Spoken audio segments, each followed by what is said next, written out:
कढईमध्ये टाकलेलं आहे आपण तेल आणि कांदा. त्यामध्ये टाकणार आहे आपण धने, सोप, जिरं, अद्रक, लसूण, सांबार याचा पेस्ट.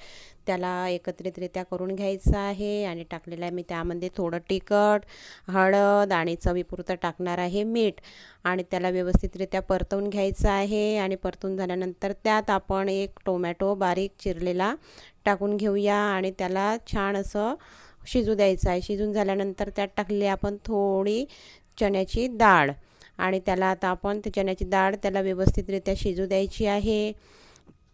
तर हे बघा या पद्धतीने आपली चण्याची डाळ शिजलेली आहे आणि आता टाकणार आहे आपण त्यामध्ये सांबार. तर आजचा आपण पदार्थ बनवणार आहे सांबार वडी. तर बघा सांबार वडी बनवत आहोत आपण आणि या भरपूर असा सांबार टाकलेला आहे मी. त्याला खूप छान असे 10 मिनिट लागतात शिजायला. तर बघा या पद्धतीने आपला संपूर्ण सांबार वडीचं मिश्रण शिजल्या जाईल. तर हे बघा आपलं सांबार वडीचं मिश्रण किती छान पद्धतीने शिजत आहे. आणि आता हे शिजून झाल्यानंतर बघा यात थोडं पाणी आहे. यात आपण 1 वाटी टाकून घ्यायचं आहे बेसन. तर या पद्धतीने आपल्याला हलकं हलकं सगळीकडे पसरवून बेसन टाकायचं आहे आणि याला एकजीव करून घ्यायचं आहे. तर बघा हे खूप असं टेस्टी पदार्थ आहे सांबार वडी. घरच्या घरी बनवतो आपण आणि खूप टेस्टी लागतात. तर या पद्धतीने आमच्या गावठाण पद्धतीने एकदा तुम्ही बनवून पहा. जर आमच्या चॅनलला लाईक सबस्क्राईब केलं नसेल तर प्लीज लाईक सबस्क्राईब करा आणि आमचा समोरचा व्हिडिओ बघा. तर आता झालेलं आहे आमचं मिश्रण तयार ना. आता आम्ही घेत आहोत चपाती लाटायला. तर मी आधीच मैदा भिजून घेतलेला होता. त्या मैद्यामध्ये मी 2 चम्मच तेल टाकलेलं होतं कच्चं, थोडा ओवा आणि थोडं मीठ टाकून त्याला भिजवून घेतलेलं होतं.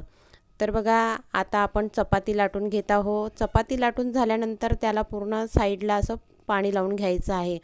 जेव्हा आपण त्यामध्ये मिश्रण भरू तर आपली वडी फुटायला नको म्हणून आपण त्याला गोल गोल राऊंड असं पाणी लावून घ्यायचं आहे. आणि बघा या पद्धतीने आपल्याला भरायची आहे ही सांबार वडी.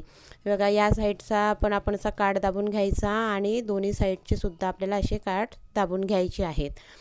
तर या पद्धतीने तयार होईल आपली सांबार वडी. याला आपण आता तेलामधनं तळून घेणार आहे.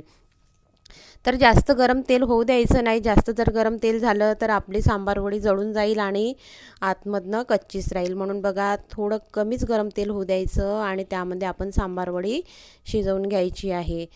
तर बघा जर किती अशी खुसखुशीत आपली सांबार वडी शिजत आहे.